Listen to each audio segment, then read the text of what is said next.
حضرات یہ اعلان سے بات کروا لیں، آج کی نشر پاک سمیت پاکستان اور بالخصوص فیصلہ آباد میں ہونے والی تمام بڑی بڑی محافل اور سید علماء اکرام کی ویڈیو سیریز آپ کر سکتے ہیں فیضان مقدسہ جو کہ ارشد مارکیٹ جنگ بازار میں واقع ہے۔ آج کی نشر پاک سمیت پورے پاکستان اور بالخصوص فیصلہ آباد میں ہونے والی تمام بڑی محافل اور ملک پاکستان کے سید علماء اکرام کی آپ ویڈیو سیریز حاصل کر سکتے ہیں۔ ارشد مارکیٹ جنگ بازار فیضان مقدس اعظم کے سکھاؤ جناب پیر قاری محمد جہانگیر صاحب آپ انک حمید مجید۔ الصلاة والسلام علیک یا سیدی یا سیدی یا سیدی یا رسول اللہ وعلی آلک وأصحابک یا شفیع المذنبین۔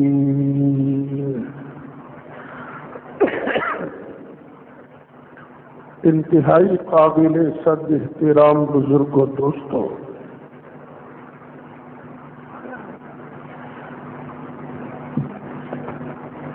بات چل رہی تھی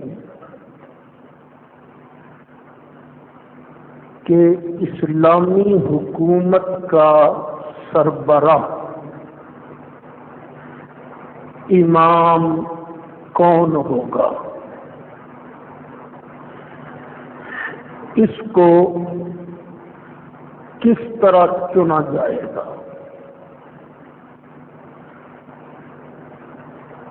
اہل سنت و جماعت اور شیعہ حضرات کا اس میں بڑا بنیادی اختلاف ہے، اور اسی اختلاف کی وجہ سے لاکھوں لوگ اب تک قتل ہو چکے ہیں، کیونکہ شیعہ حضرات اس مسئلہ میں بڑا تشدد کرتے ہیں۔ وہ کہتے ہیں جو اس امامت والے مسئلے پر ہمارے ساتھ متفق نہیں وہ مرتد بھی ہے، بے ایمان بھی ہے، وہ نماز پڑھے تو ایسا ہی ہے جیسے اس نے زنا کی۔ یعنی جو امامت کے مسئلے کا شیعہ حضرات کے ساتھ اختلاف رکھتا ہے، خواہ نماز پڑھے خواہ زنا کرے، وہ ایک جیسا ہے۔ شیعہ حضرات کہتے ہیں کہ امام کا سربراہ حکومت کا اعلان اللہ کرتا ہے نبی کی زبان سے۔ ہمارا اہل سنت کا یہ کہنا ہے کہ یہ جو دین ہے دین اسلام، یہ ہے قیامت تک کے لیے، اور اللہ تعالی نے نبوت کا سلسلہ بھی اپنے محبوب علیہ السلام پر ختم کر دیا ہے۔ اب جب نبی نے آنا ہی نہیں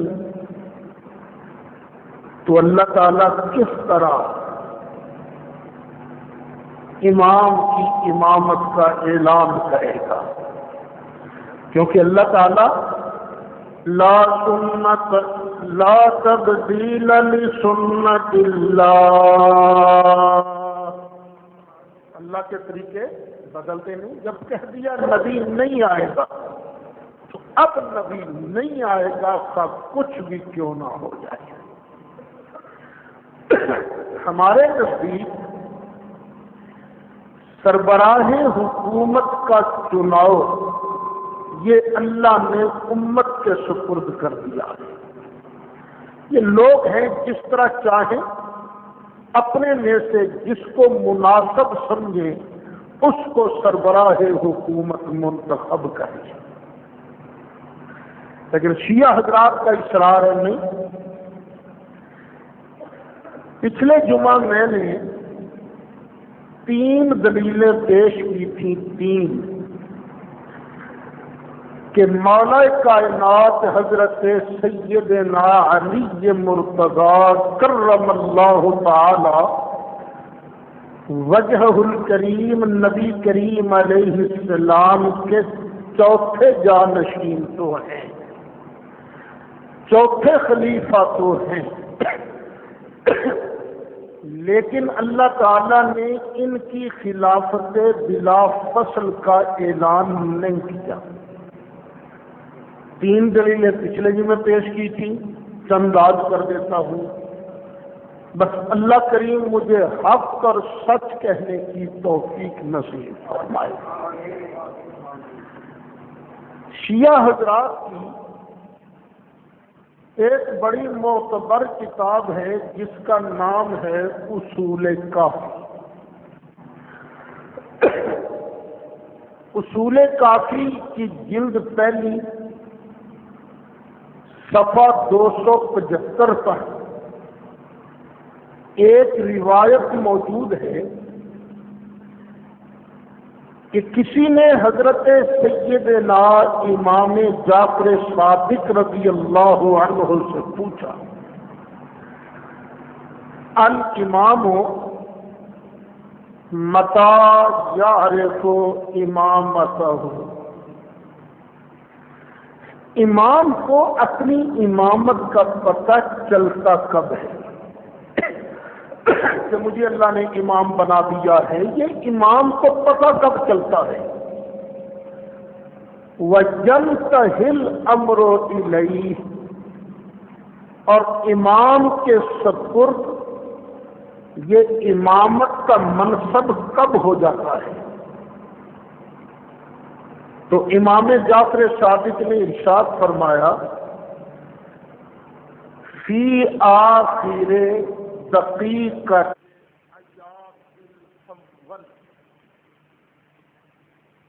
پہلے کی زندگی کی آخری گھڑی جب ہوئی تو آخری گھڑی میں امام کو پتہ چلتا ہے اب کہ میں امام بن گیا ہوں، امامت کا منصب میرے اوپر۔ بات سمجھ آ گئی؟ یعنی امام کو پہلے کی زندگی کی آخری گھڑی سے پہلے اپنی امامت کا پتہ نہیں ہوتا۔ یہ شیعہ حضرات کے امام کا فرمان ہے۔ تو بھئی حضرت سیدنا علی کو اپنی امامت کا پھر کب پتہ چلا؟ پہلے نبی کریم علیہ السلام کی ظاہری زندگی کی آخری گھڑی میں، کیونکہ امام کو اس سے پہلے امامت کا پتہ چلتا نہیں۔ تو پھر یہ کہنا کہ نبی کریم علیہ السلام نے تصویر قوم میں ہاتھ پکڑ کر اعلان کر دیا تھا، من کنت مولاہ فہذا علی مولا، یہ حضرت علی کی امامت کی دلیل ہے۔ میرے بھائی نہیں، یا کافی کو مانو یا پھر امامت کی دلیل کوئی اور پیش کرو کہ امامت کی دلیل نہیں بنتی۔ اب کسی کے ساتھ ملتی جلتی ایک روایت پھر اصول کافی کی پیش کرتا ہوں۔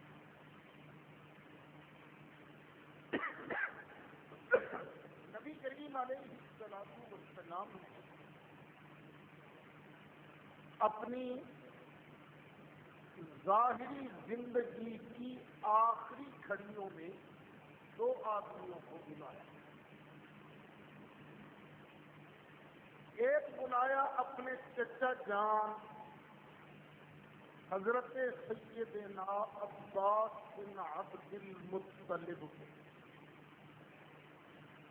اور دوسرا بلایا حضرت علی مرتضیٰ۔ یہ روایت کی اصول کافی کی ہے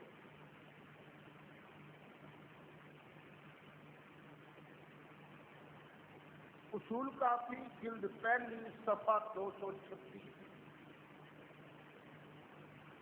نبی کریم علیہ السلام نے پہلے اپنے چچا جان حضرت عباس سے کہا یا عم محمد، اے محمد کے پیارے چچا صلی اللہ علیہ وسلم، تاخذ تراث محمد وتقضی دینہ وتنجز عداتہ. اے میں محمد کے چچا، میری وراثت لوگے؟ اب نبی کریم علیہ السلام کس کو کہہ رہے ہیں؟ اپنے چچا حضرت عباس کو. میری وراثت لوگے؟ میں نے جس کا قرضہ ادا کرنا ہے وہ قرضہ ادا کرو گے؟ میں نے جس کے ساتھ وعدے کر رکھے ہیں، کیا میرے وعدے پورے کرو گے؟ فرد علیہ. حضرت عباس نے نبی کریم علیہ السلام کی بات کو قبول نہیں کیا، نہیں مانی بات. عرض کیا یا رسول اللہ بے ابی انت و امی، میرا باپ بھی آپ پر قربان، میری ماں بھی قربان. انی شیخ کثیر العیال قلیل المال. آقا میں ایک بڈھا بندہ ہوں، میرے پاس مال تھوڑا ہے، ٹبر زیادہ ہے، عیال زیادہ ہے. آقا آپ تو بہت بڑے سخی ہو، آپ کا مقابلہ کر کون سکتا ہے؟ آقا میں مجبور ہوں، میں آپ کے قرضے نہیں ادا کر سکتا. جس کو آپ نے دینے کا وعدہ کر رکھا میں پورے نہیں کر سکتا. نبی کریم علیہ السلام نے تھوڑی دیر تک سکوت فرمایا، پھر فرمایا پیارے چچا میری وراثت لوگے؟ پیارے چچا میرے قرضے ادا کرو گے؟ جو میں نے وعدے کر رکھے ہیں وہ وعدے پورے کرو گے؟ اب ذرا ٹھنڈے دل سے سوچیے، اس وقت سے پہلے اگر نبی کریم علیہ السلام نے حضرت علی کو اپنا جانشین بنانے کا اعلان کیا ہوتا تو چچا بات کہہ نہ دیتے آپ کیسی باتیں کر رہے ہیں. غدیر قوم نے تو آپ نے علی کی وراثت کا اعلان کیا تھا، اس کی جانشینی کا اعلان کیا تھا، اب مجھے اپنا وارث بنا رہے ہو، مجھے جانشین بنا رہے ہو، یہ کہہ نہ دیتے. لیکن حضرت عباس نے یہ نہیں کہا. عرض کیا یا رسول اللہ میں بڑا بندہ ہوں، تھوڑا آدمی ہوں، مال تھوڑا ہے، عیال زیادہ ہے، بچے زیادہ ہیں. یا رسول اللہ سخاوت میں آپ کا مقابلہ کون کر سکتا ہے؟ آپ نے تو ہر کسی سے وعدہ کر رکھا ہے. یا رسول اللہ میں آپ کا جانشین نہیں بن سکتا.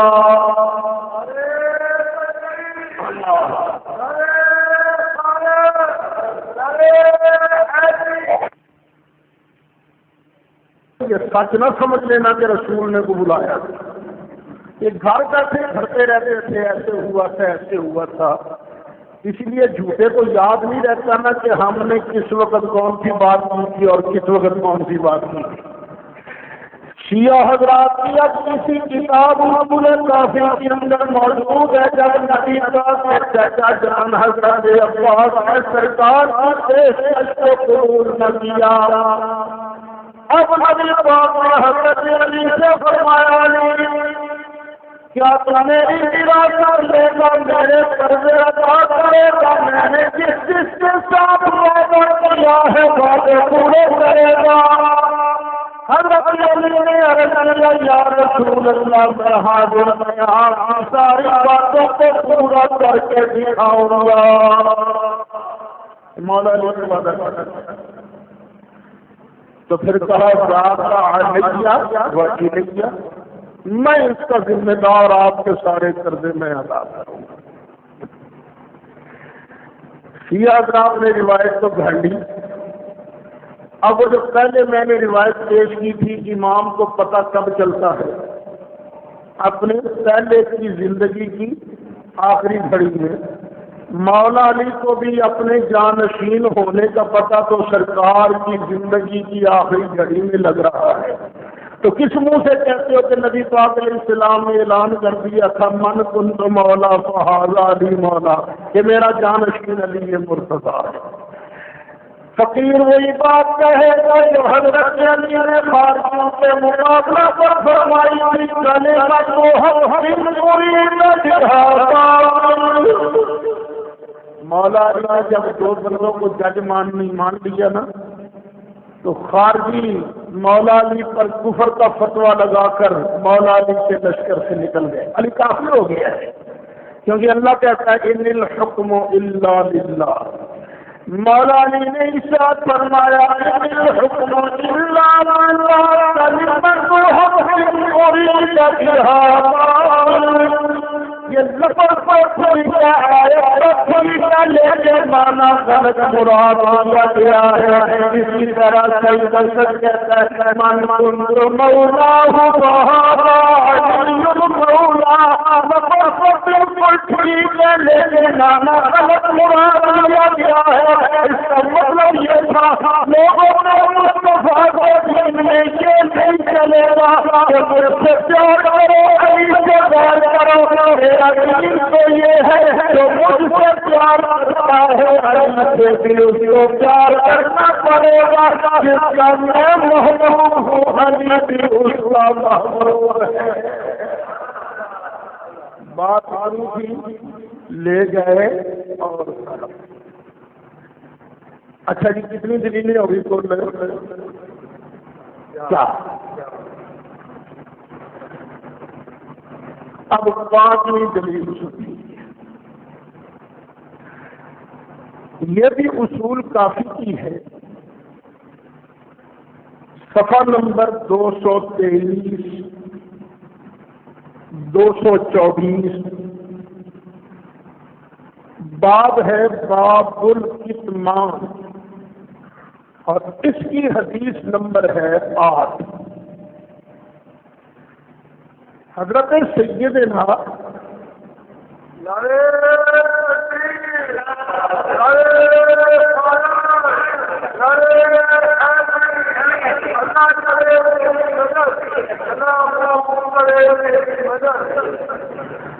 یعنی شیعہ حضرات کا یہ کہنا کہ نبی پاک نے ہاتھ پکڑ کر حضرت علی کی خلافت کا جانشینی کا اعلان کیا تھا غدیر خون نے، لیکن دوسری روایت کیا کہتی ہے؟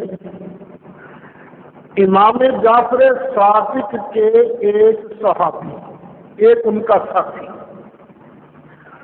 اس کا نام ہے معلّہ بن خنیس، اس سے امام جعفر صادق نے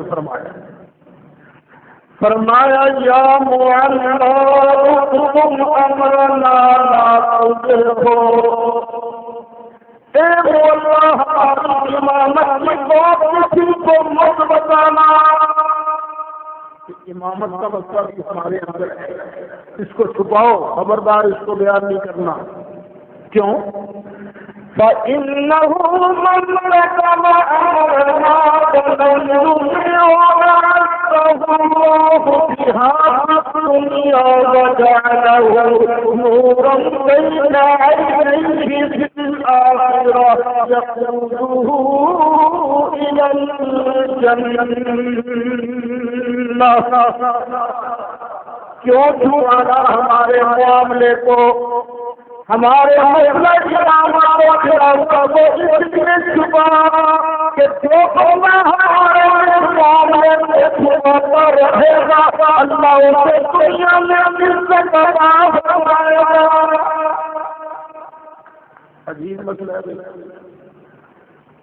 توحید کا مسئلہ بیان کرو تو اللہ انعام دیتا ہے،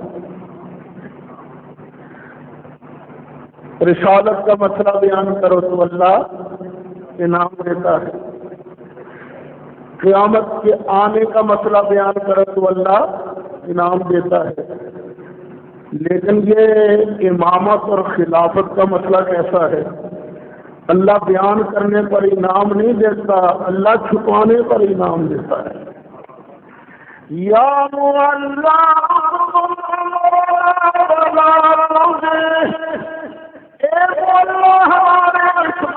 امامت و خلافت کو بیان نہ کرنا، اسے چھپا، کیونکہ جو بندہ اسے چھپائے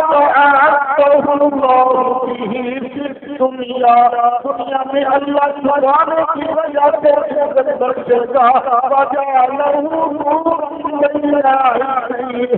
قیامت کا دن آئے گا، اس کی آنکھوں کے درمیان میں اللہ الگ نور پیدا فرمائے گا،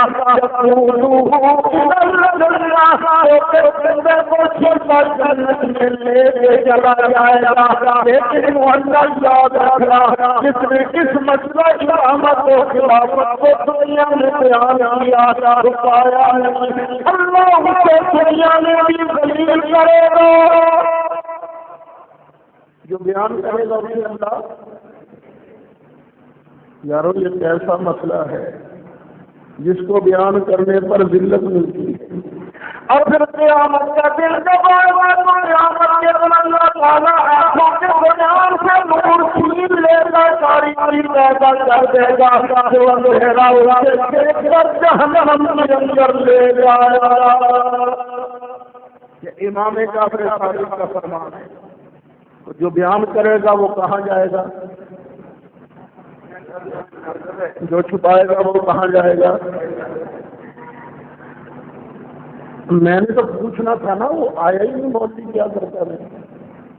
میں نے پوچھنا تھا مولوی صاحب تو جو بیان کرتا ہے خلیفۃ بلا فصل، اب مجھے حضرت امام جعفر صادق کے فرمان کے مطابق بتا، تو جنت میں جائے گا کہ جہنم میں جائے گا؟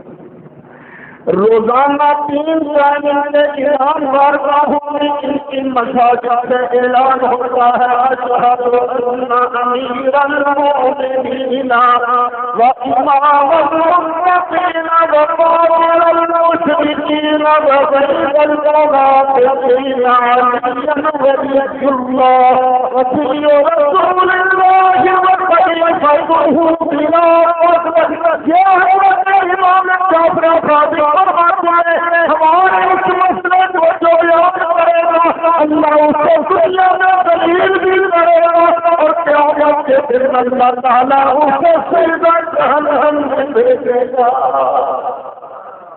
بتاؤ تم یہاں جہاں پڑھنے آئے ہو تو جنت میں جانے کے لیے کہ جہنم میں جانے کے لیے؟ نماز جمعہ سے ذرا پہلے آ جاتے ہو تقریر سننے کے لیے، کیوں تقریر سنتے ہو؟ جنت میں جانے کے لیے، جنت میں جانے کے لیے؟ تو یہ کیسا مسئلہ ہے؟ جب قربانی کرتے ہو کیوں؟ زکات دیتے ہو کیوں؟ جھوٹ سے بچتے ہو کیوں؟ اور یہ مسئلہ کیسا ہے؟ پشیو باز آ جاؤ خلیفۃ بلا فصل کہہ کے جہنم کے حقدار نہ بنو۔ یہ امام جعفر صادق کا فرمان ہے، اصول کافی کے اندر۔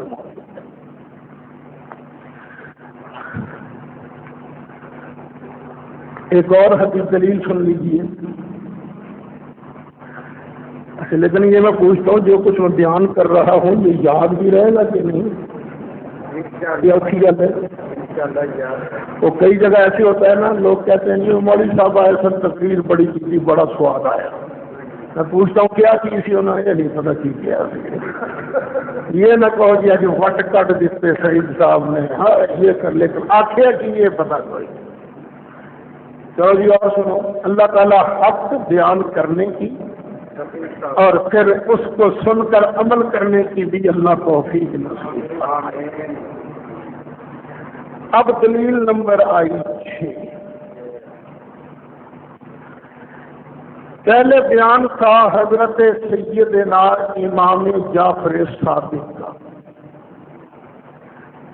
اب بیان ہے ان کے ابا جان حضرت امام محمد باقر کا۔ کہ شیعہ واعظین اپنی مجلسوں میں جب پڑھتے ہیں نا، مجلس پڑھتے ہیں، تو پتہ نہیں کیا اونٹ پٹھان کہہ کے رفیع سلوار کی چھل آ گئی، تو سلوار کی چھل کے لیے نا وہ پتہ نہیں کیا اڑنگ بڑنگ بولتے رہتے ہیں، لیکن امام محمد باقر کیا فرماتے ہیں؟ تفسیر صافی جلد پہلی صفحہ 25 کے اندر یہ بات موجود ہے، اور تفسیر صافی حوالہ دے رہا ہے تفسیر عیاشی کا، کہ تفسیر عیاشی کے اندر موجود ہے لولا انه في كتاب الله كما بقي حقنا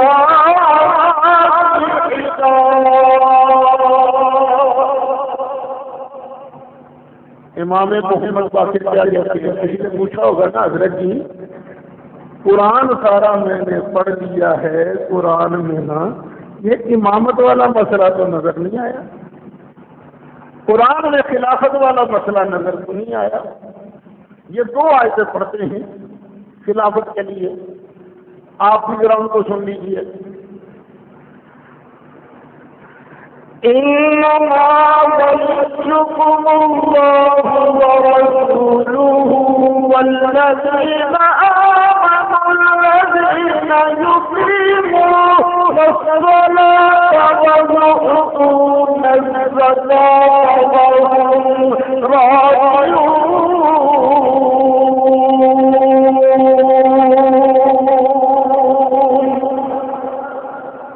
بڑی شور لگا کے پڑھ کے میں شیعہ کہے گا سلوار کی چھل مولا علی کی خلافت کا ہوتا ہے۔ اب اس پوری آیت میں تو سیدنا علی کا نام ہی نہیں ہے، کوئی نام ہی نہیں۔ دوسری آیت پڑھیں گے، یا ایھا الرسول بلغ ما انزل الیک،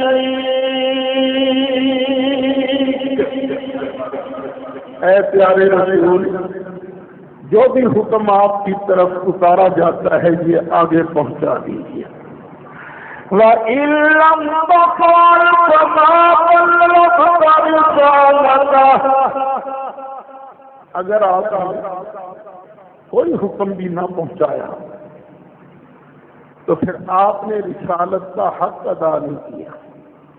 محبوب فکر نہ کرنا، واللہ جعلنا من الناس،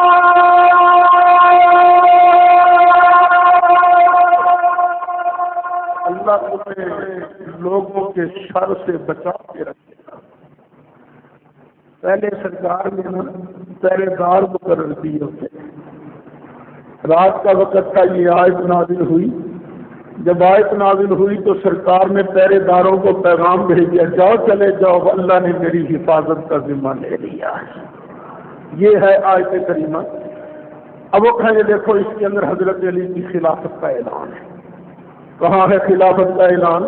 نظر تو کسی کو بھی نہیں آتا، اور سلوار کی چھل میں کہیں گم ہو جاتا ہے۔ تو امام محمد باقر سے کسی نے پوچھا نا جی حضرت جی قرآن میں تو یہ مسئلہ نظر نہیں آیا۔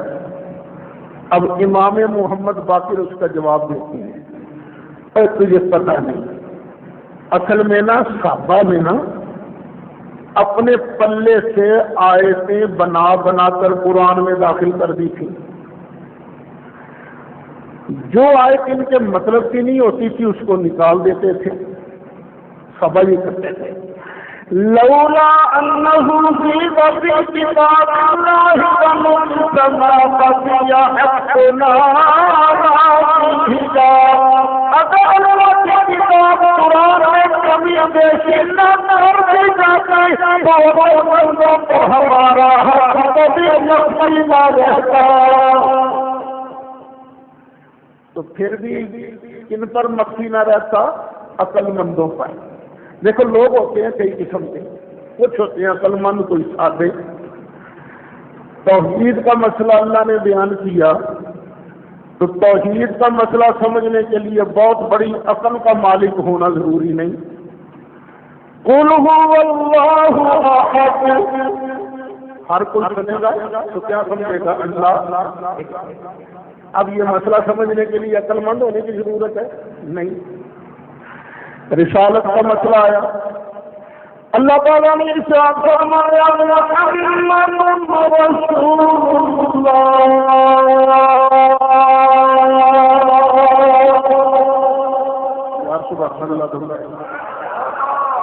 محمد اللہ کے سچے رسول ہیں۔ یہ بات سمجھنے کے لیے کوئی بہت بڑی عقل کی ضرورت ہے؟ نہیں، یہ عقل کی ضرورت نہیں ہے، تو ہر آدمی سمجھ رہا ہے۔ یاسین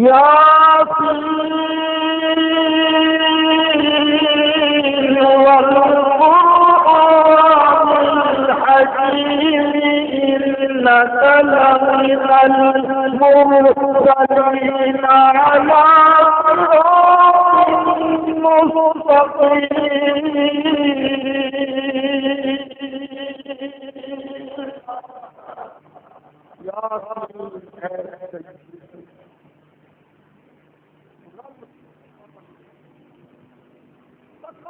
حکمت والے قرآن، إنك لمن المرسلين، یقیناً آپ رسولوں میں سے ہو۔ اب خواہ عقل تھوڑی ہو یا زیادہ، جو بھی آیت سنے گا، ترجمہ سنے گا، اسے رسالت کا مسئلہ سمجھ آ جائے گا نا؟ بولو، اس میں کوئی بہت بڑی عقل کی ضرورت نہیں ہے، جو بھی سادہ ہے، سمجھدار ہے، ہر کوئی بندہ مسئلہ سمجھ آ جائے گا۔ ليس البر أن تولوا وجوهكم قبل المشرق والمغرب، اصل نیکی یہ نہیں کہ مشرق کو منہ کرو یا مغرب کو، یا اللہ پھر اصل نیکی کیا ہے؟ فرمایا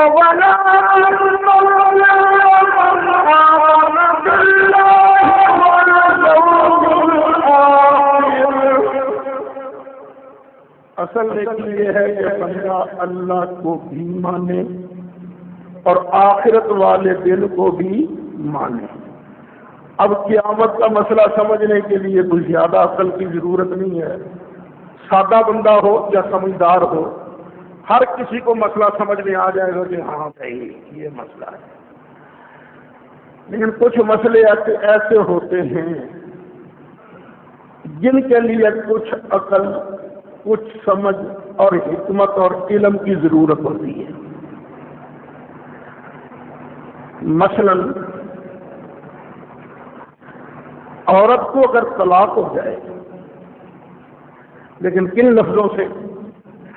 وَالْمُطَلَّقَاتُ يَتَرَبَّصْنَ بِأَنفُسِهِنَّ ثَلَاثَةَ قُرُوءٍ،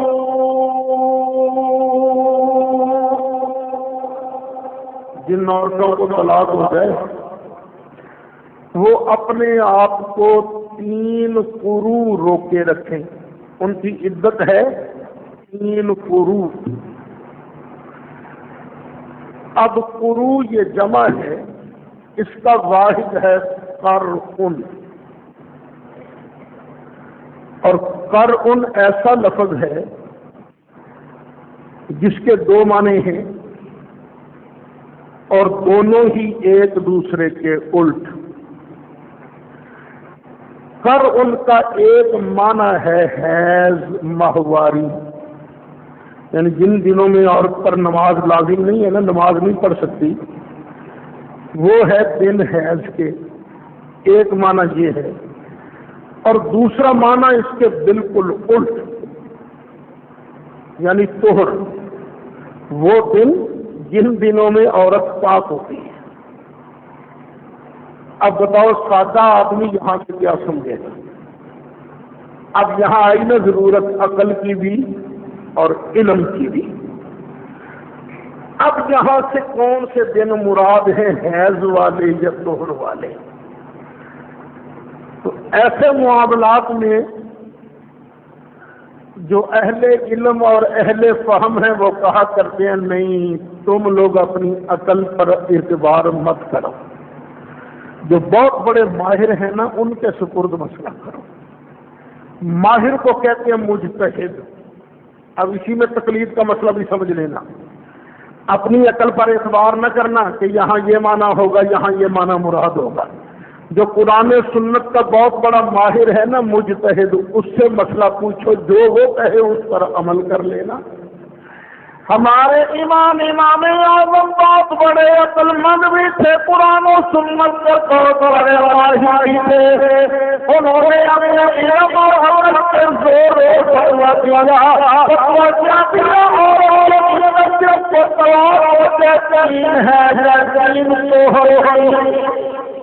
تو یہ فیصلہ کس نے کیا؟ عقل والے، لیکن عقل والے فیصلہ سمجھنے کے لیے بھی عقل کی ضرورت ہوتی ہے۔ لیکن یارو یہ مسئلہ امامت و خلافت ایسا مسئلہ ہے، اگر قرآن اندر پڑھ کے صحابہ پر الزام لگا دیا، صحابہ نے اگر قرآن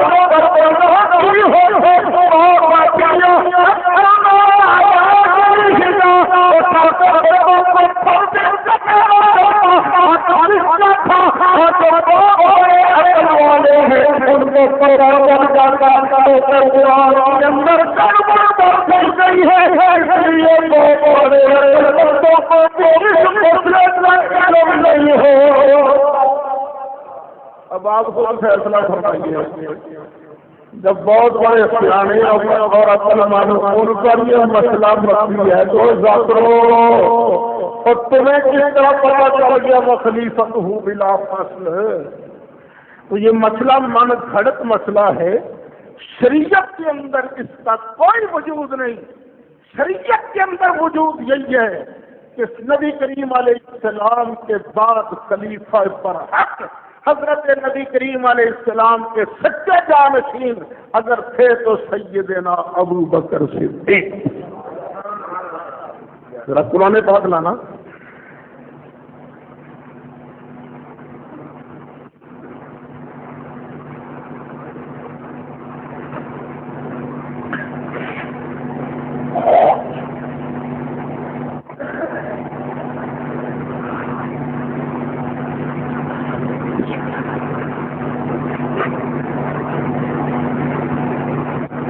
دروشری پڑھی آپ محبت سے۔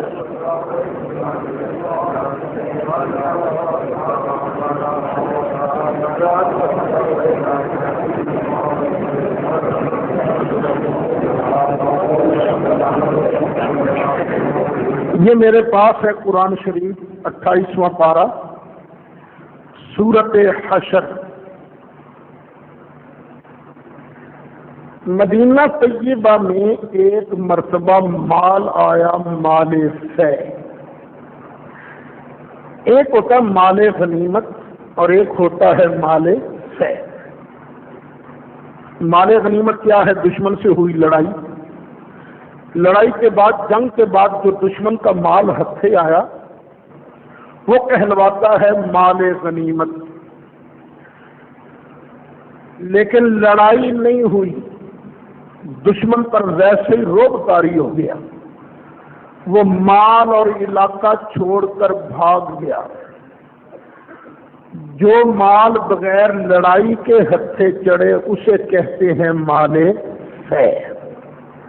یہ مال فے آیا مدینہ شریف میں، تو اب قرآن نے اس کے مصارف بیان کیے، یہ مال کن کن لوگوں کو ملے گا۔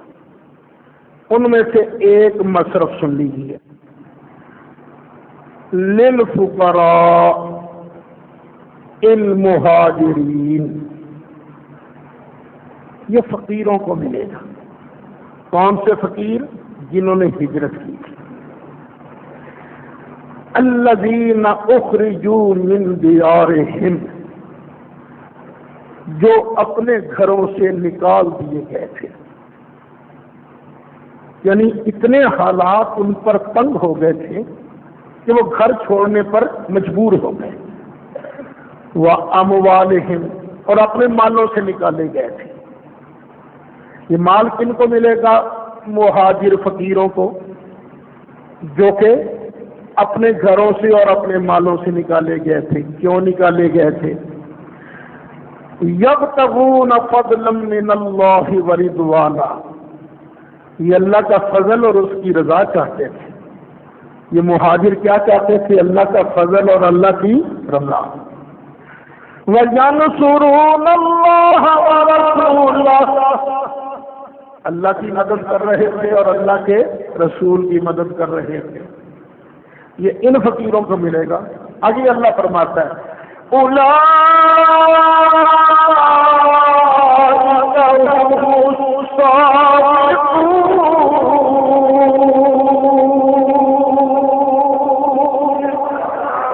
یہی لوگ ہیں سچے. یہ کیا ہے؟ پوچھا بولو یہ مہاجر کیا ہے؟ سچے. اللہ فرماتا ہے اولئک هم الصادقون،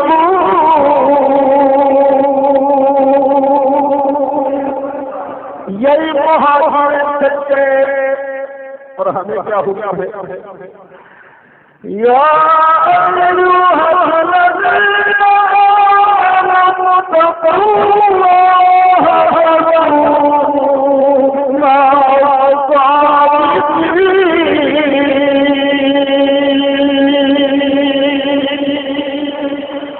اور ایمان والو اللہ سے کرتے رہو، سچوں کے ساتھ ہو جاؤ. کن کے ساتھ ہو جاؤ؟ اور اللہ نے یہاں سچے کن کو کہا ہے؟ کیا بولو؟ گویا اللہ اعلان فرماتا ہے کلمہ پڑھنے والوں مہاجروں کا سامنا نہ چھوڑنا.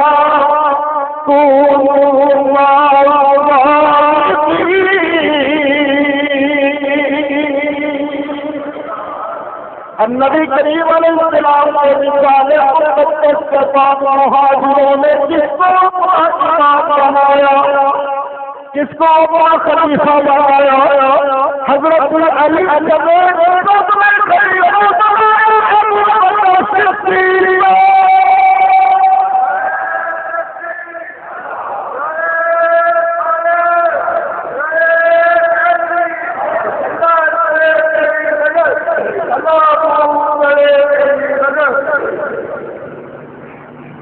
اس کو خلیفہ بنایا ان سچوں نے حضرت ابو بکر. 7 سالوں کو ٹو پی پاپا کرتے رہتے ہیں. جی مولا علی نے بیعت نہیں کی تھی. یہ ٹھیک ہے سقیفہ کے اندر مولا علی تشریف فرما نہیں تھے، لیکن جب عام بیعت کا معاملہ آیا نا سقیفہ کے فوراً بعد سارے صحابہ جمع ہو گئے. حضرت ابو بکر صدیق منبر پر تشریف فرما ہے. حضرت ابو بکر صدیق نے دیکھا، فرمایا نہ علی نظر آ رہے ہیں نہ زبیر نظر آ رہے ہیں، ذرا بلا کے تو لاؤ. حضرت علی بھی آ گئے، حضرت زبیر بھی آ گئے. تو جس طرح بندہ جلدی میں ہوتا ہے تو کپڑا بھی صحیح طرح نہیں بنا تھا، چادر بھی صحیح طرح باندھی نہیں تھی. حضرت علی اسی طرح آ گئے. حضرت ابو بکر صدیق نے فرمایا پتا ہے آپ نبی کریم علیہ السلام کے چچا کے بیٹے ہو، حسنین کریمین کے ابا ہو، فاطمہ زہرا ہو، بدری صحابی ہو، حدیبیہ کے اندر رہنے والے ہو، السابقون الاولون من علی پھر بیعت کرنے نہیں ہے. کیا تم چاہتے ہو کہ مسلمانوں کی جماعت بکھر جائے؟ یہ چاہتے ہو؟ حضرت علی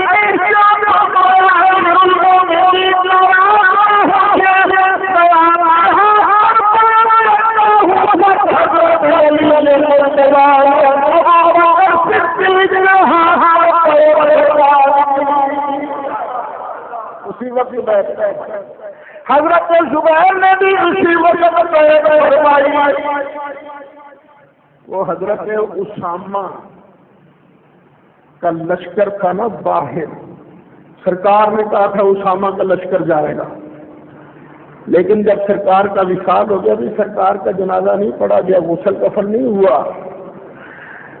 حضرت ابو بکر صدیق نے حضرت اسامہ کو بلا لیا، آ جائیے اب سرکار کا وصال ہوا، بعد میں بھیجیں گے. بعد میں حضرت اسامہ بھی گئے تو لوگ حضرت ابو بکر صدیق کے ارد گرد جمع تھے. یہ شیعہ حضرات کی اپنی کتاب ہے. حضرت اسامہ نے دیکھا نا بیعت ہو گئی ابو بکر صدیق کی، تو پوچھا علی جی ابو بکر کے ہاتھ پر آپ نے بھی بیعت کی ہے؟ فرمایا ہاں، ویسے شیر خدا کہتے ہیں لیکن مجبور بناتے ہیں، ہاں میرا ساتھی کوئی نہیں تھا میں نے بیعت کی ہے۔ اچھا پھر آپ کا ساتھی کوئی نہیں تھا تو میں بھی بیعت کر لیتا ہوں۔ لیکن مولا علی بھی بیعت کر لی، انہوں نے بھی بیعت کر لی، شیعہ حضرات کی کتابوں کے اندر موجود ہے۔ بس اتنا فرق کہتے ہیں علی مجبور ہو کر بیعت کی ہے، اور سنی کہتے ہیں نہیں علی نے مجبور ہو کر بیعت نہیں کی، اپنی خوشی سے بیعت کی۔ اچھا جو مجبور ہوتا ہے وہ کمزور ہوتا ہے کہ طاقتور؟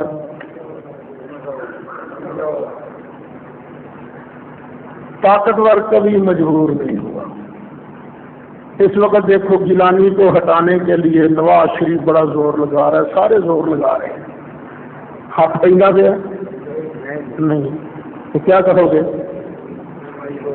حالے مجبوری نہیں، ہاتھ پہنا گیا کی کریے؟ تو جنہوں ہاتھ پہ جانا ہے اگلے ہاتھ کرنی ہے۔ اچھا تو کیا کہہ رہے مولا علی مجبور تھے یا اللہ کے شعر تھے؟ شاہ مرتا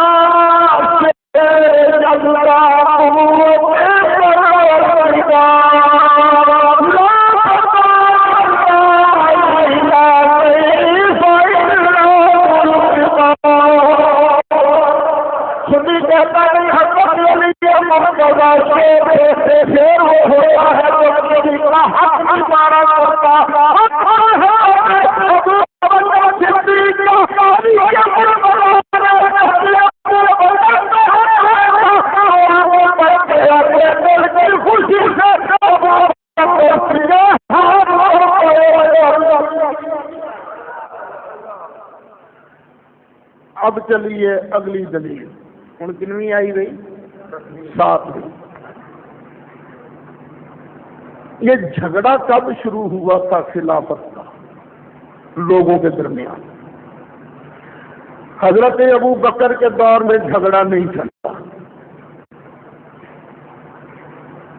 کہ حق کس کا تھا، حضرت عمر کے دور میں خلافت کا جھگڑا نہیں تھا، یہ جھگڑا چلا ہے تو حضرت عثمان کے دور میں شروع ہوا، اور جھگڑا شروع کس نے کرایا تھا؟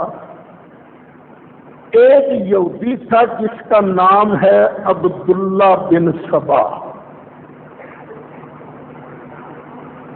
وہ یہودیوں سے مسلمان ہو گیا۔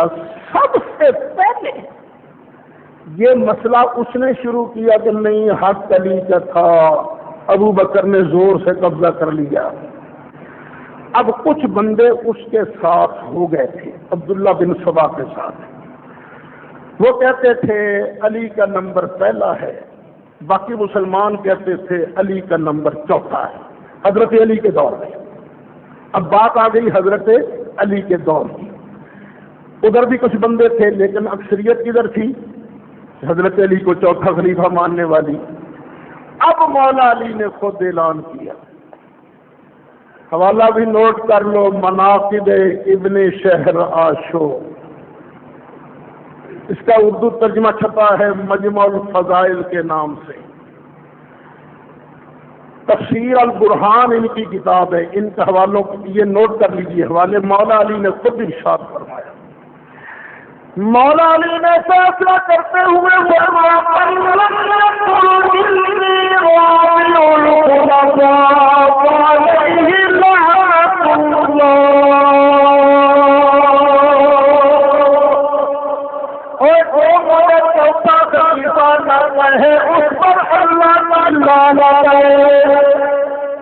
یہ مسئلہ شروع کس نے کیا تھا؟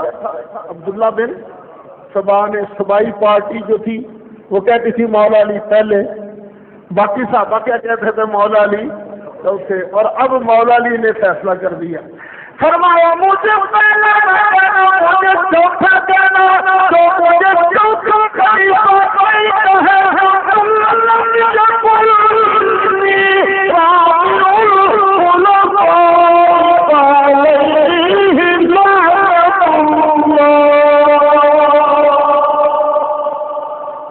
جو چوتھا بھی کہے گا اس پر اللہ کی لعنت ہے۔ اب میں یہاں جملہ کہا کرتا ہوں، یہ لعنت کلی کنے ہے حضرت چلی کنے ہے؟ ایسا نہیں چلی، اصا تے علی دے فرمان دے مطابق پہلے نمبر تے ابو بکر صدیق نو منے، دوسرے نمبر تے حضرت عمر فاروق نو منے، تیجے نمبر تے حضرت عثمان غنی نو منیا تے علی پاک دے فرمان دے مطابق بھی چوتھے نمبر تے مولا علی نو منے۔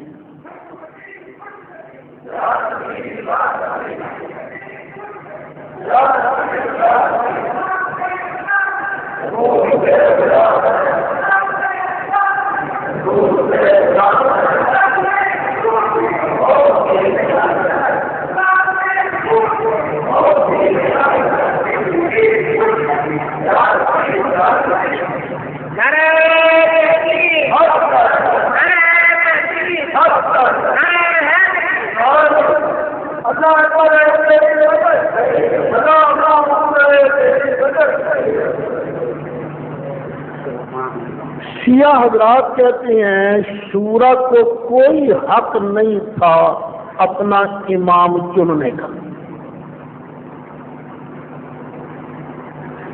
یہ صرف اللہ نے اعلان کرنا تھا، وہ علی کے لیے کر دیا تھا اعلان۔ یہ ایسے سمجھیں آپ، آج کوئی کہے میں اس پارلیمنٹ کو نہیں مانتا، یہ جو آج کی قومی اسمبلی ہے یہ وزیر اعظم نہیں چن سکتی، جس کو وزیر اعظم چنیں گی وہ غلط ہوگا، اس کو کوئی حق نہیں ہے۔ کیا وہ شریف آدمی اگر ہوا تو پھر کسی قومی اسمبلی کے ذریعے وہ وزیر اعظم بن جائے گا؟ اگر اس کو قومی اسمبلی کی سیٹ پلیٹ میں رکھ کے دی جائے اور کہا جائے ہم آپ کو وزیر اعظم بناتے ہیں، تو جو اس قومی اسمبلی کو مانتا ہی نہیں، اگر وہ شریف ہوا تو وہ کیا اس کے ذریعے وزیر اعظم بنے؟